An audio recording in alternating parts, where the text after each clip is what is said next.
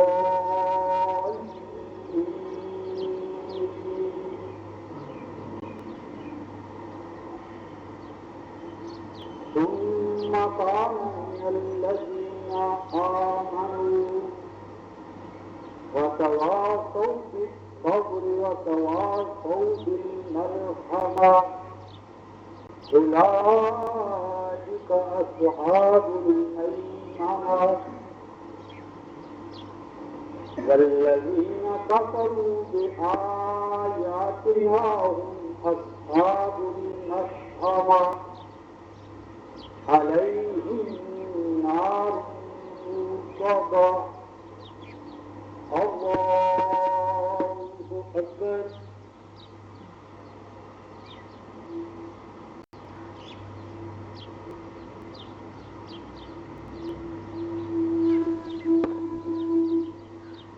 سمع الله لمن حمده.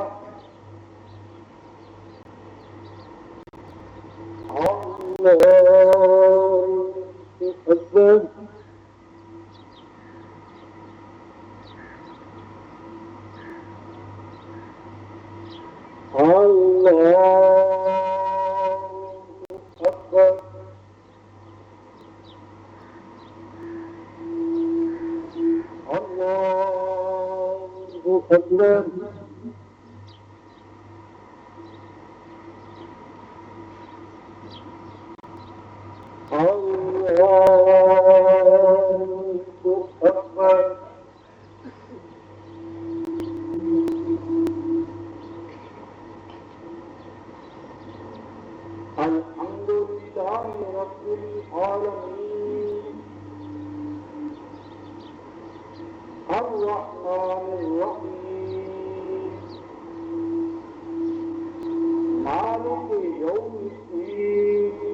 أكبر.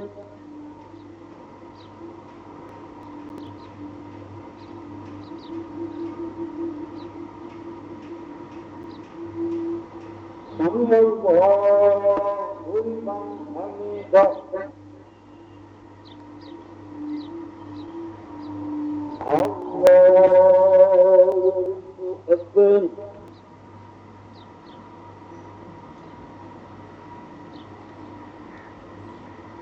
الله أكبر الله أكبر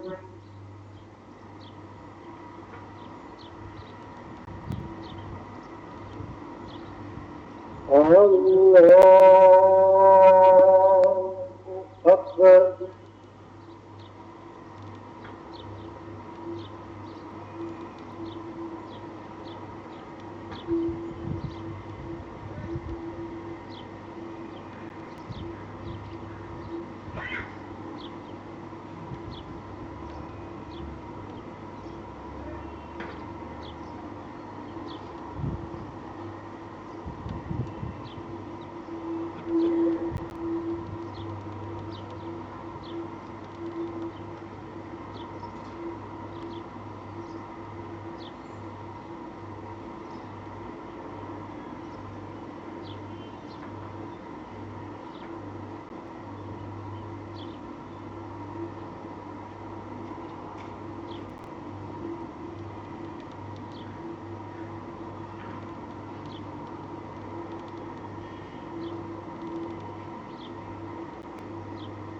السلام عليكم ورحمة الله. السلام عليكم ورحمة الله.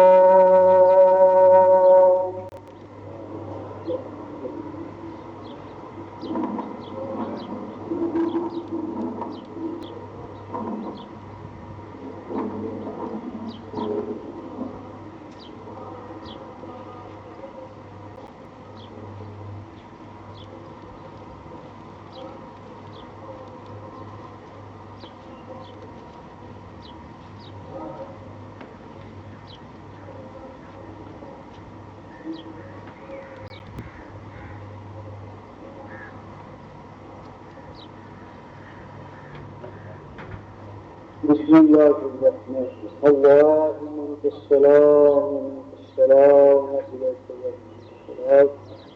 حينا ربنا بالسلام وأكرمنا بالسلام. تبارك ربنا وتعالى يا ذا الجلال والإكرام. اللهم توفنا مسلمين وألحقنا بالصالحين. اے اللہ ہماری اس حاضری کو اپنی آنکھوں کو قبولیت عطا فرما. اے اللہ ہم سب کو توبۃ النصوح کی توفیق عطا فرما. اے اللہ ہم سب کو امت مسلمہ کے ایک ایک فرد کو اللہ خالص توبہ کی توفیق عطا فرما. صغیرہ کبیرہ گناہوں سے بچنے کی توفیق عطا فرما. اے اللہ ہمیں نبی پاک صلی اللہ علیہ وسلم کی محبت عطا فرما. آپ کے دین اور خلاف کی محبت عطا فرما. آپ کی سنتوں سے اپنے عمل میں زندہ کرنے کی توفیق عطا فرما. اے اللہ پاکستان کو عالم انسانی کو عالم اسلامی کو اپنی رحمتوں سے باشی سے نواز. اے اللہ خوشحالی کے عذاب سے ہم سب کو نجات عطا فرما. اے اللہ تمام امت کو ایک اور نیک بننے کی توفیق عطا فرما. اپنے دین سے خادم بننے کی توفیق عطا فرما. ایک دوسرے کے کام ہونے کی توفیق عطا فرما. سبحان ربك رب العزة عما يصفون وسلام على المرسلين والحمد لله رب العالمين وبرحمتك يا ارحم الراحمين.